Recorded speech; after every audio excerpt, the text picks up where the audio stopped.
Hello, hello, Power Bankers. I'm your host, Jacqueline Twillie, and you're listening to PowerBanking, the podcast for women leaders in male-dominated industries.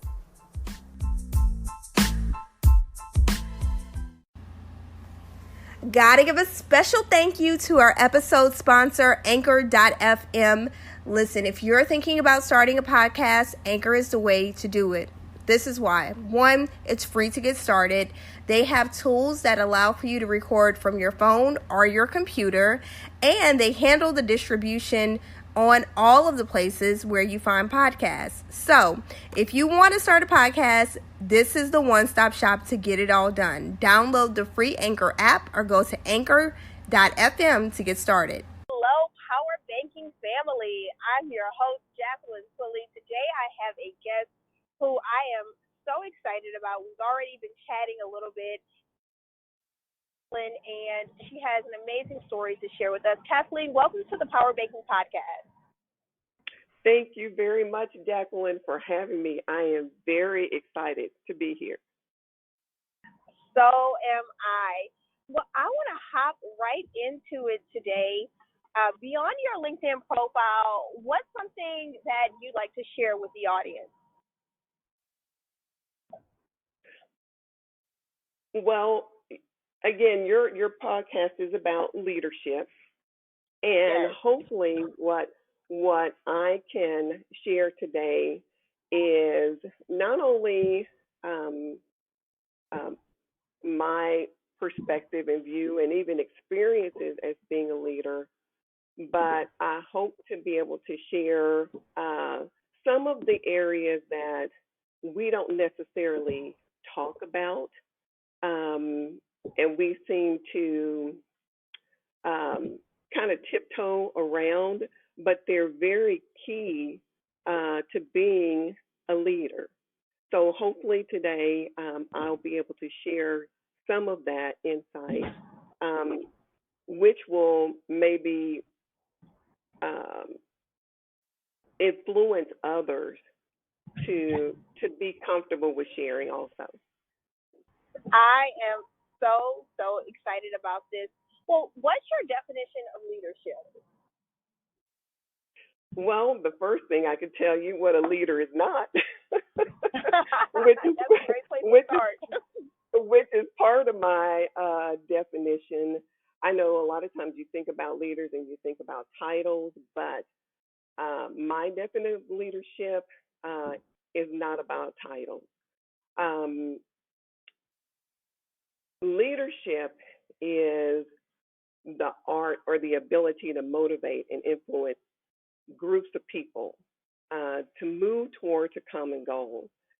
And that doesn't necessarily mean a title. Again, your goal as a leader is to be able to unlock the potential and gifts and bring the best out of individuals.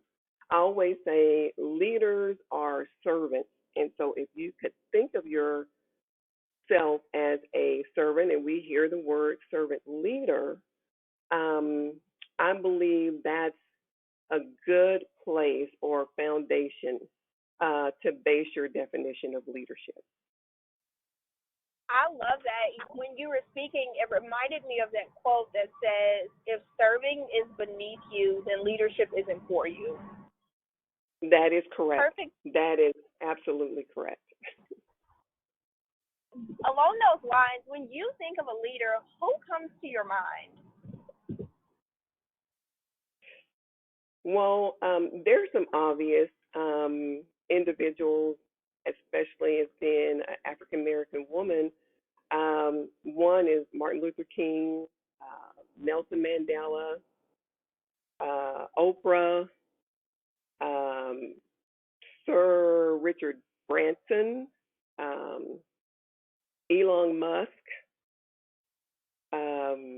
Bill and Melinda Gates, the Obamas, Michelle and Barack,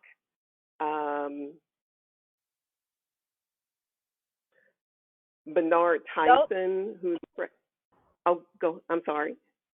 No, I didn't mean to cut you off. You were getting into Bernard Tyson. Yeah, the president and the chief operating officer of Kaiser. Um, I think about And T.D. I Jakes. gotta pause. Yeah, I gotta pause there for Mr. Tyson because he recently passed, and he left such an amazing legacy for us to follow.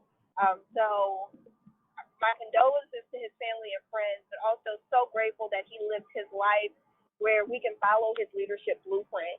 And then you were getting into somebody that I absolutely love. You were just mentioning Bishop T.D. Jakes. Yes, yes. Definitely Bishop Jakes. Phenomenal leader. Can't even begin to express how much he has impacted my life, not only with his messages, but with his books, um, and just his life in general. And also his openness and his vulnerability and talking about failures. And it is just an awesome example of a leader. I think about Beth Ford. Um, she was the first openly gay CEO to run a Fortune 500 company. I think about Trisha Griffith, CEO of Progressive. She started as an entry level claims adjuster. Now, think about that. And Wow. now, serves as CEO of Progressive. That is awesome. 30 years. It took her 30 years. But I would love to just sit and just take in all of that wisdom. I think about Warren Buffett, and then one that most Americans probably aren't aware of. I'm intrigued by her because she's only 38. It's Jacinda Ardern or Ardern. She's actually the Prime Minister of New Zealand. And so Yes. those are some that just off the top of my head. I mean, I just go on and on. I'm loving this Because list. I'm getting great energy from you sharing these names.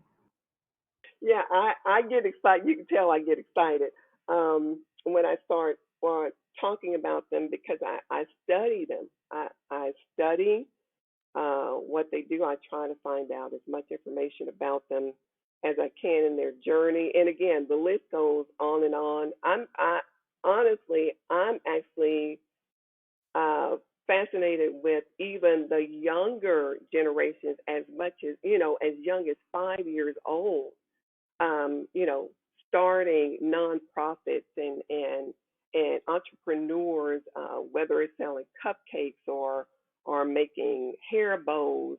It's awesome to study. So I don't only look at, I know when we think about leadership, majority of the time we automatically think about adults, but we forget the younger generation, and it is so important.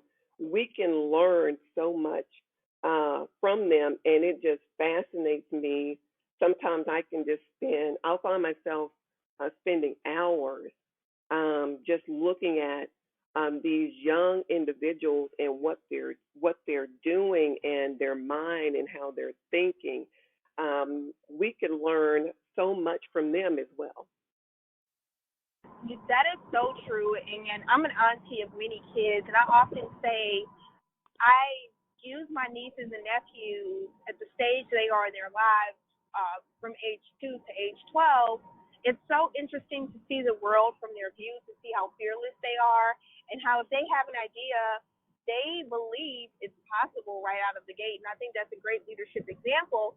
Also, as I'm taking notes and you're sharing these leaders that come to your mind, most of these people have books that they've written or there are books about them. So to our PowerBanking community, I encourage you to get some of these books that Kathleen is sharing, take the names and go out and find YouTube videos, find podcast interviews, and read the books, because there's so many lessons we can learn.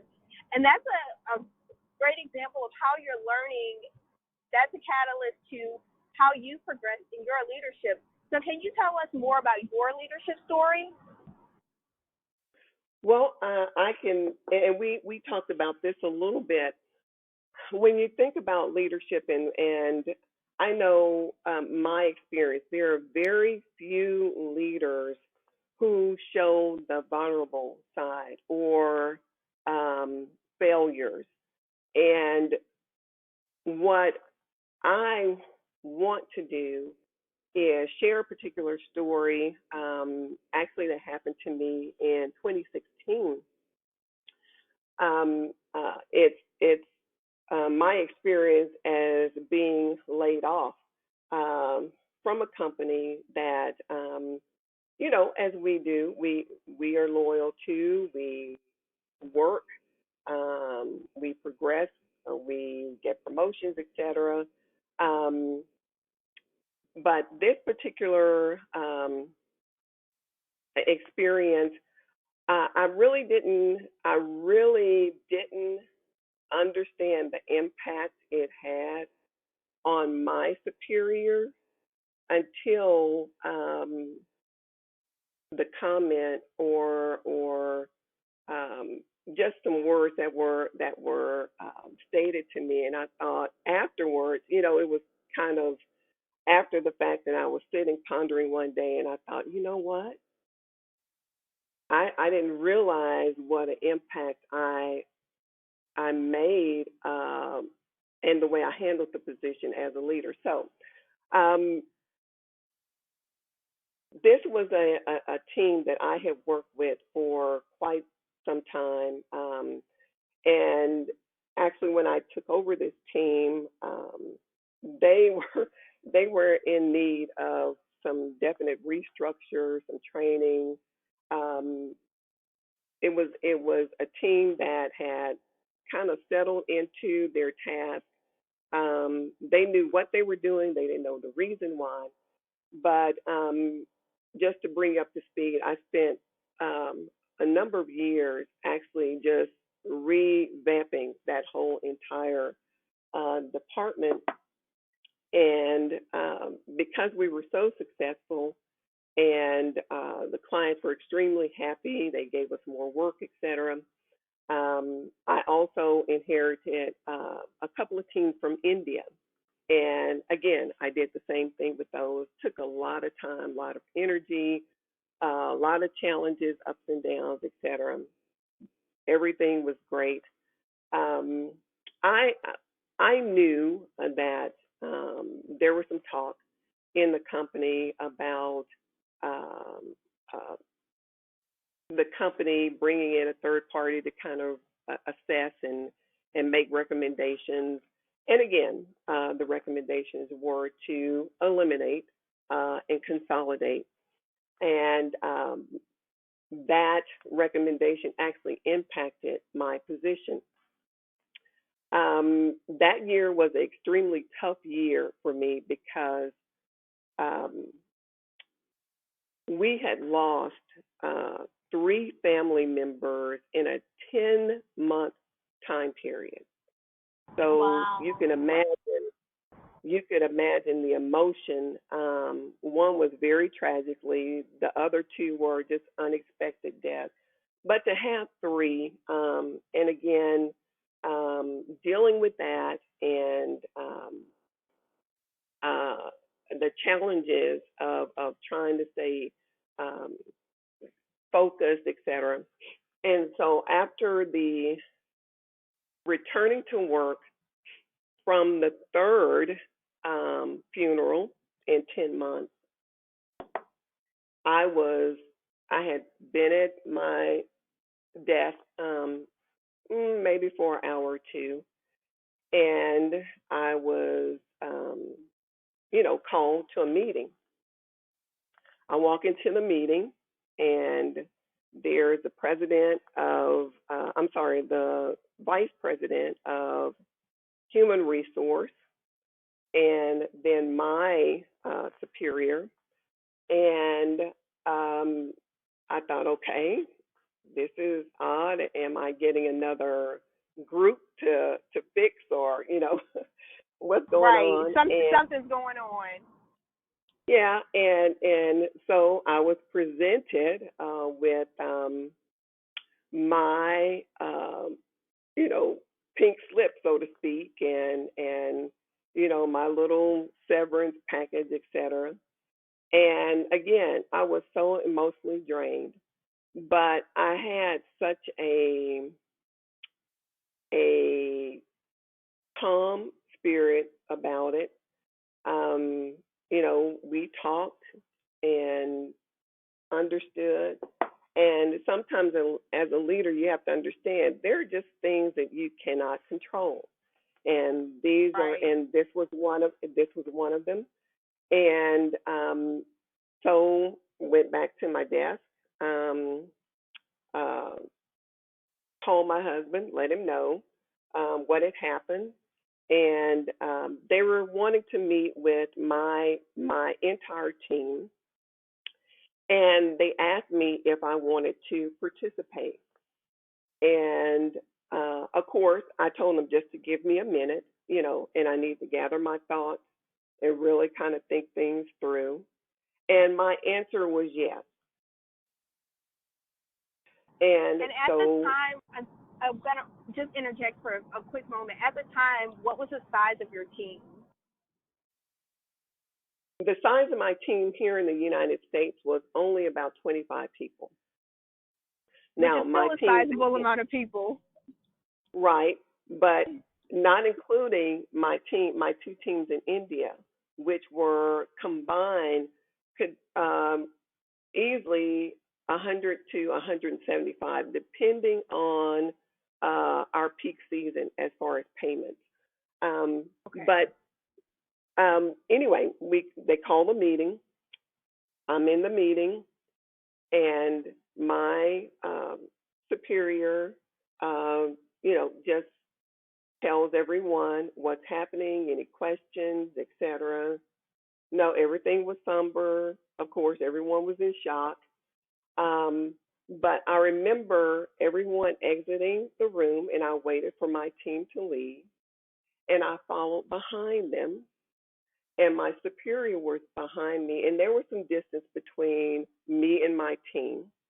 And so my superior called my name and turned around, and he came and he stood in front of me, and he thanked me for being in the meeting with my team. And he said that he had never had a leader to attend a meeting and stand with their employees the way I did. And he wanted to thank me and wanted me to know how much it meant to him. And I thanked him. And I remember saying, it's my job, meaning I'm leaving, but I'm still a leader until I leave this building, permanently. And so Right. it didn't have as much impact on me at that time because that was normal for me. That's just me. That's Kathleen. But when I thought about it later, and I started to think about, they had to escort some people out because they were not as civil, so to speak. And these were people that were in leadership positions also. And they literally had to escort them out. They did not escort me out that day. They told me I did not have to leave, that I could go ahead and, begin to, move tasks and responsibilities, and I sent out my uh, out of office reply and thanking everyone, et cetera, et cetera. And say this. I know it was God, Mhm. because a lot of times in our humanness, we tend to act out. But what I guess the point that I'm trying to make is that leadership is not only sharing your successes, but is Right. sharing those difficult times, those hard times.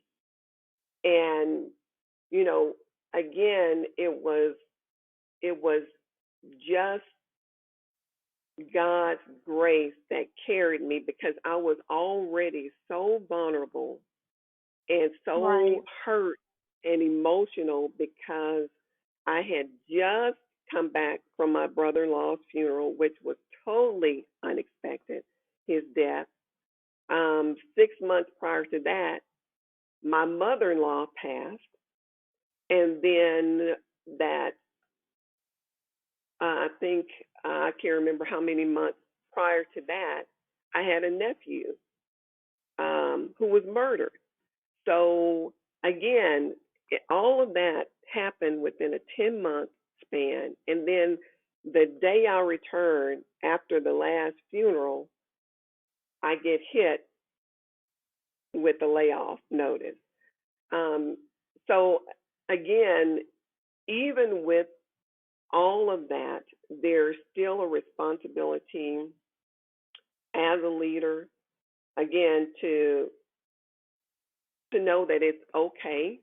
It's okay to share stories like mine, or even there may be some that, there's conflict, termination, etc.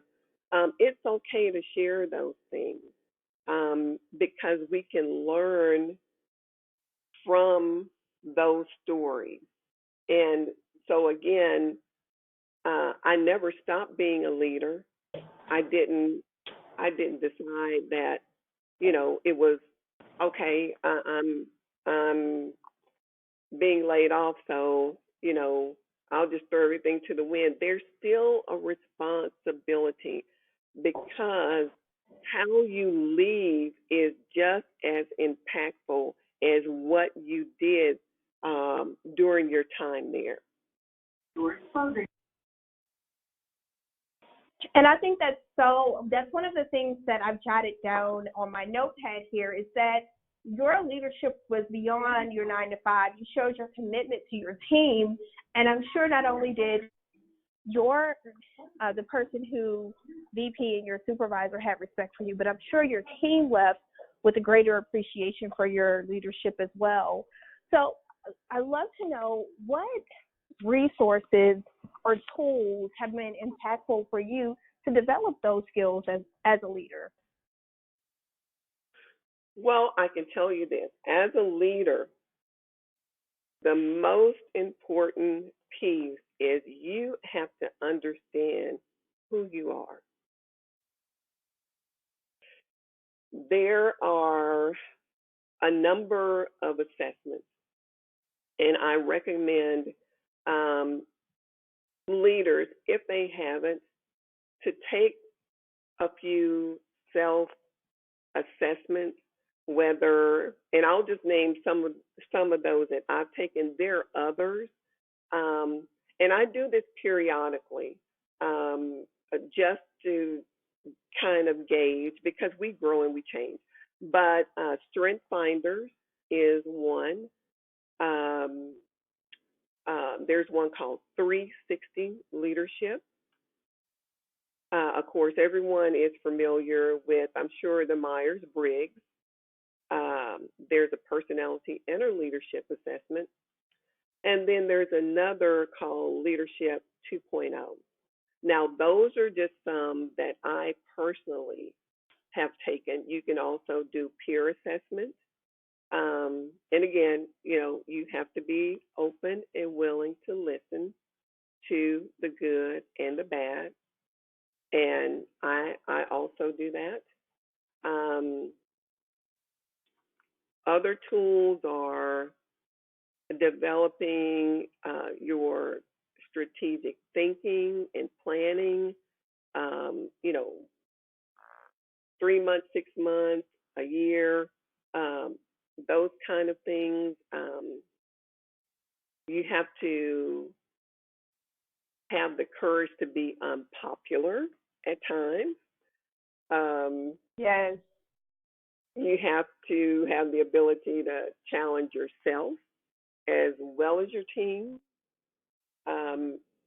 You have to be optimistic, and you see an opportunity, you go for it. You have to be a dreamer. You have to be an influencer, a good listener. Definitely skilled in conflict resolution and team building, delegating. A lot of times as leaders, you want to control everything. Delegation is difficult for some, but it actually allows your team to grow and learn new opportunities and skills while you're able to, take on some of the more difficult and critical tasks. And then, of course, definitely staying in contact, whether that's via meetings, networking is crucial, and mentors are definitely something that I always encourage leaders. I know a lot of times as leaders, we are in the mentor position, but leaders also need mentors. So, yes, you can mentor, but I strongly suggest that you find a mentor or two. So with that, and I totally agree. I'm so excited that you're sharing these very practical resources, and my hope is that you listeners, you take note and you figure out what's the next step for you. I know the listeners, you all are at different stages, but figure out where you are at this stage and take some of these resources and begin to implement them. So Kathleen, what's one thing you wish you would have known about leadership before you took your first official leadership position? Oh, goodness, that is a great question. I would say the one thing I wish I had known was to expect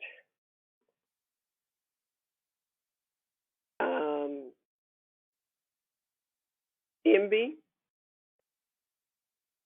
and jealousy among not all of your peers, some of them,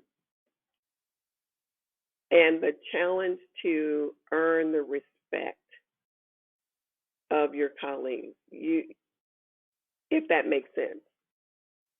Oh, yeah. Yeah, and what you're saying there is so key, because just because you have a title and you have power or influence, it doesn't mean that you have earned the respect. So that definitely makes sense. What book are you reading now? Well, currently, I'm not reading a book. I do have a couple on my list.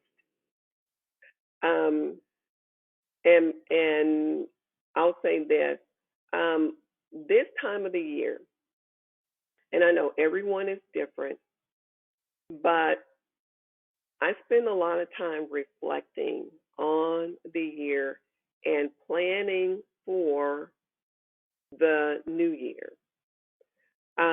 So at the beginning of each year, I set goals or intentions, things that I would like to accomplish. That may include reading a book, etc.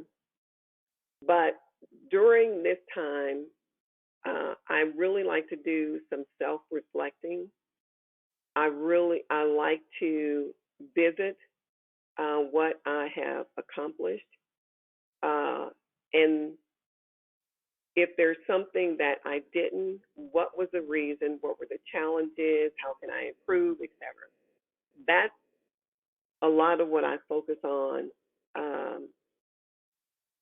during this time of the year. Now, I do love to read, and I do have a couple of books on my radar. One of them is called The Coaching Habit. I love that one. And the other is Lean In. Yes. Now, those are two. Now, I read, of course, books that will enhance my knowledge of leadership, tools that I can use, etc. But I also like to just read to kind of unwind and more on personal growth and improving myself, because again, you have to know who you are. I've run into a lot of individuals that are leaders, but they really don't know who they are, what really makes them tick. They tend to mirror people maybe that they have, you know, worked with, etc., or you know, some public figure, etc. But they really don't know who they are. And so, with me, I learned that very early on, that I had to be, in order for me to be effective, I really had to be true to myself. Oh, yeah. And so I would recommend, you know, definitely, it's always good to read books and related to leadership topics, but or emotional intelligence, anything that inspires creativity, you know, and provoking, all of those are valuable. But also take some time to read material that is self-enhancing also. And that is such great advice. One thing I wanted to circle back to, the two books that you have on your radar, two books I've read, two books I highly recommend. And I don't want to gloss over this because I know a lot of Black women have said some pretty strong statements toward the book Lean In. And for me, Lean In was a catalyst for me writing my first book, and I learned so much from it. So I know that my listeners, I know you all are diverse, but I wanted to bring that up, that one of the things that Kathleen has taught us in our conversation today is that we have to be willing to step outside of the box and to learn and expand. And a lot of the comments that I've seen online about Lean In, I could tell the people making those comments, the people who were the loudest, they hadn't read the book. So I would encourage you all to read it and to make your own assessment of it. And I think that's one of the things that Kathleen has taught us in our conversation today, is that you have to be willing as a leader to do the things that are uncomfortable, whether that's speaking up about your true leadership story, times where things are out of your control, you have difficulty in life, and then you get laid off. I mean, your perseverance, and when you said it was only God, I truly understand what you're saying, because you're so emotionally drained in that moment. And I just want to thank you so much for being so vulnerable and open and transparent, sharing with our audience today. And if there was one short piece of advice that you would leave with us as a parting piece of wisdom, what would that be, Kathleen?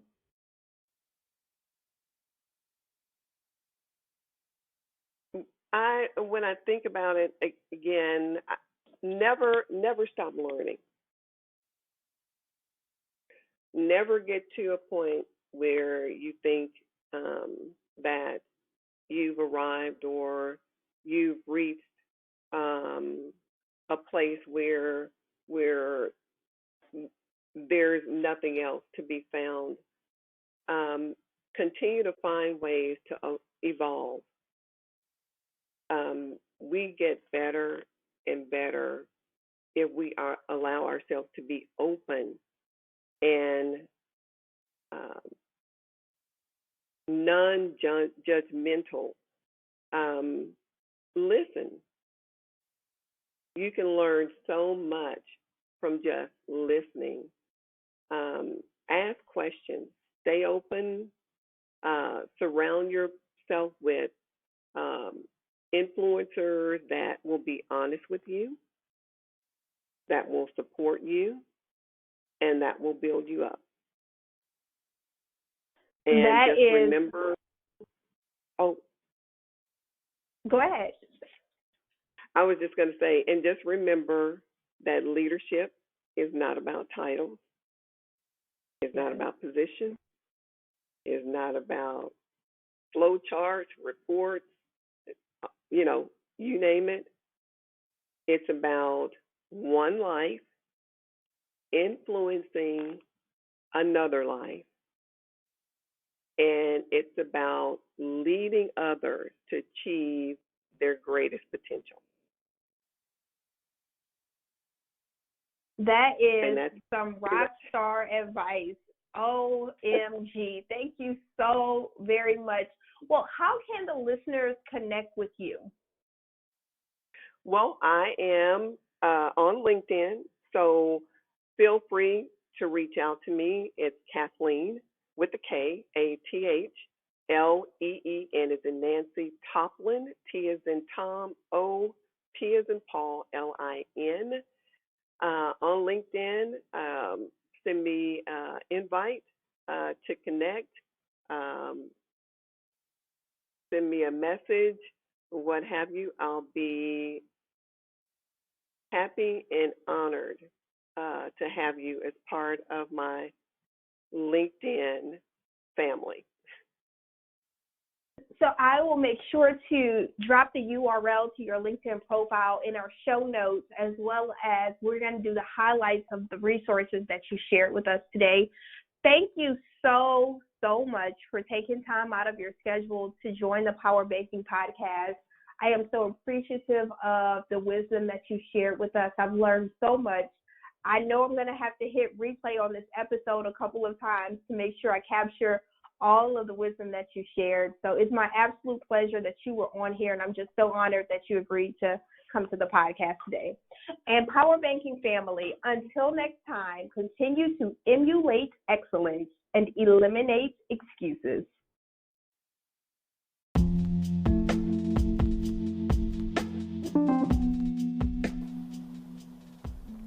If you have a suggestion for a guest for an upcoming episode of PowerBanking, we are now accepting requests for 2020. So let us know what women who are working in traditionally male-dominated industries inspire you, because we want to talk to them on the PowerBaking Podcast.